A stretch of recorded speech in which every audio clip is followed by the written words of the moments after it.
Hello, Bloom Tribe. Dr. Molly here on a very wintry day.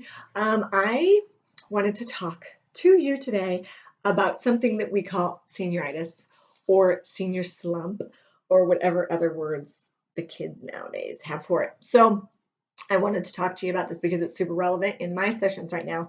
It's super relevant with all of the seniors in high school that are in this weird place of college applications are in for the most part. Like people have put in their applications and now we're playing the waiting game. And so it's like they've kind of started drawing their future and know where they're going, but now they're still stuck in high school, but they know that it's a very short time thing. And so they're in this weird space that's like, well, I'm not going to be here very long. I'm blowing this pop stand and going on to, my future. And so the here and now feels a little bit less relevant because they've already entered their grades. They've put down all the things that they did in high school. They've sold themselves to the colleges. Some of them have even gotten offers. I'll start putting out now that holidays are over. You will notice I'll start putting the acceptance schools who have accepted Bloom students and the scholarship offers. BT Dubs Birdwalk with me this year. My kids knocked it out of the park as far as acceptance rates and offers. And so what I'm putting out there is early decision, early notifications from schools, and then it'll just roll through the spring as my seniors get other acceptance letters. All that being said, so those things are already happening. So they're like, what do I really need this for? Because so-and-so already accepted me sometimes and already offered me a scholarship. So I don't really care about my senior AP whatever class or my senior project or whatever is going on in high school because it's already starting to become their past, even though they're still there, but they're going on somewhere. So I want to talk about that day because it's hitting sessions like crazy since New Year's, where the rest of the world, my life coaching clients, right? It's like, oh, how do I start a new you and create all these goals? My seniors in high school are like checking out on me and being like, oh, I don't really have to do anything right now. And so really relevant, not only with my clients, but every senior in America. So here's to you. I want to give you my top 3 pieces of advice of how to manage the senior slump. But first, reasons that you should do that.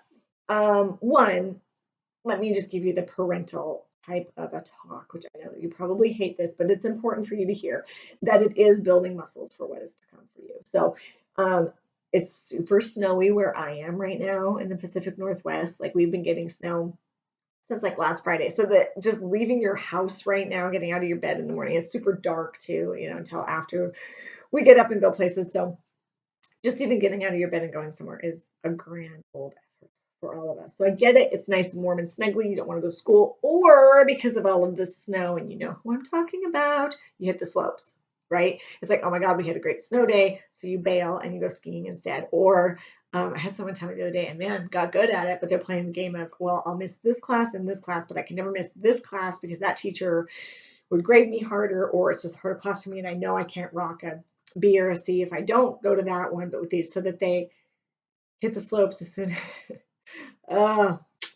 You guys are such gamblers. But they figured it out. They're kind of playing a game with their attendance and with their grades because they know how much they can get away with and still get the most out of the good snow. So either it's you don't want to leave your house or the snow is calling to you, the slopes are calling to you. That being said, in the real world and where you're going, it is building muscles to one, do things that you don't really feel that day. We all have to do that. Also, like just get going when you don't want to, but build the skills of making sure you can get up, be accountable, be independent, because in 6 months to 8 months when you go to college, it's all you. It's army of one. You need to be able to exercise those things without the safety net of what I call a mom and dad. So it's building good muscles. I know you probably don't like that. The most practical reason, number 2, though, that I need to make sure is beat into your minds. Colleges can rescind their offers. Okay, let that sink in. If that is a completely brand new idea to you, let's just sit with that for a moment. Yes, they love you. Yes, they invited you. Yes, they offered you money to come. However, you still have to send a final transcript. So if on that transcript you decided that something is more fun than your senior calc class, like snowboarding, and you blow that class, or all of your grades in general just slide because you're just not feeling it, right? And you're like, I really don't have to put in that much effort. You're wrong. Colleges can rescind, which means that as excited as you were when you got your acceptance and scholarship offer, you can get another letter that basically says, hey, due to the way that you finished high school, we take it back. We break up with you before you even get here, right? We rescind the offer because we're going to give it to someone who is a little bit more serious about this whole thing. And so really, they're doubting when you get a rescind letter. Colleges are doubting your ability to commit to something. They're doubting, they may not be doubting your academic or intellectual level because you've proven that in the transcripts up until that final one. I mean, they know you're smart, but really what they're wondering about is, can you see something through to the end? Because as much as colleges are, they're fluffy and they love you and they want to educate you, they also need students who go there to complete for a lot of reasons. It's way beyond what we need to know right now. It's their job to get you through. If they don't put students in that end up graduating, there's ramifications for them too, as there is for everybody. And so they want to make sure that when you come there, you're taking it serious and you're going to be able to complete your degree. So it is very important that you know that if you do not take your last semester seriously, colleges will in turn not take you seriously. So one college that I used to work at, that was my job, is I would get the rescind list. And I was the at-risk specialist at this school, which basically I'm the fixer. So as soon as students would start to slide, and the first list I would get in the summer was the incoming class, and they'd be like, these are the students who didn't take it serious, or these are students who had trouble in high school, but we think they're actually going to be a really good part of our student body. Your job over the summer is to work with them and let us know. Do we bet on this horse or do we not? And so I always taken that kind of game, love it, where I get in with people and really figure out what their true potential is and have them live it out, right? That's why I'm a life coach. And so that used to be my job, is I would take a crop of students that they had been rescinded and say, let's get you the skills and build you the muscles so you actually can be successful here. And then at the end of that term, I would tell the college, yes, this one has built the muscles, or no, they're not quite ready to be here. We shouldn't necessarily put our money here. And so this is a very real thing. I've lived it in many ways. I've had students who have gotten rescind offers, then their parents will contact me and say, let's get them ready for college. I've been on the other side at colleges when I worked at colleges for so long, of making sure students were getting their sea legs under them so that they were viable students. So one of that population were my rescinded all the way to, when they bobbled in college. So it's real. It's here. Here's my top 3 things of how to manage it. Okay. Number 1, I want you to, because it is hard to dig deep when you're just not feeling being somewhere every day. And that's school, but that's also life, right? This is something that happens to all of us. Some of us even jobs that we're like, I'm just not feeling it. And it's like everything in your body to get there every day and be present. Okay. So I need you to just take it one step at a time. Okay. So tie it to a bigger goal, right? Begin with the end in mind of, I want to make sure that I finish my high school career with maintaining my grades, even if that's what your goal is, right? And then I want you to think, what's it going to take to get that to happen? 1 is attendance, right? So focus on that.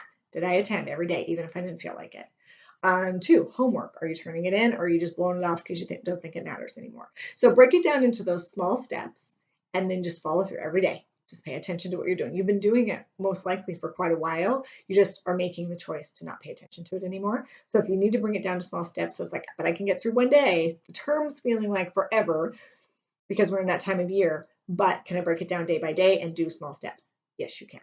You can do anything for 6 months. You can do anything for a year. It's like that, right? But you got to focus and be mindful if it's getting hard for you. Okay, so where are you going? What do you need to do to get there? Focus on a daily, right? Okay, so tip number 2, connect with the greater purpose, okay? Because sometimes it's not connecting for you because you've kind of closed, you've already done your application, so you're closing it, right? It's still connected to, if you want to go to XYZ school of your dreams, you need to do this. So connect those things, because there's cause and effect here. And if we don't necessarily frame it up that way, you forget about that. So make sure it's connected to your greater purpose. I need to finish strong so I can go to this school. Okay. And number 3, accountability. Build accountability in, whether it is with a coach like me, whether it is with your parents, whether it's with a friend that swings by and gets you every morning, or you have a study buddy, or wherever you're struggling to really show up, get some accountability built into there. That works for all of us. Think about when you're going to the gym, right? Are you more apt to go when it's just you and you're snugly on the couch, as opposed to if you're meeting somewhere that are getting you when you have a workout buddy? That's why it works, right? So get yourself an accountability. I call this an accountability buddy. Get one for 6 months to finish out strong because you are going places. And you need to make sure that you're framed up to do it. Okay, there it is in a nutshell. Out of love, a little tough talk because senior slump this year is huge. I think it has to do with all of the snow in our area, but also my online clients. Everyone's feeling it. I don't know what it is. So show up every day and do what you need to do to get your future framed up to what you want it to be and to what you deserve. If you have any questions, you know where to find me. Loving you from here, Bloom Tribe.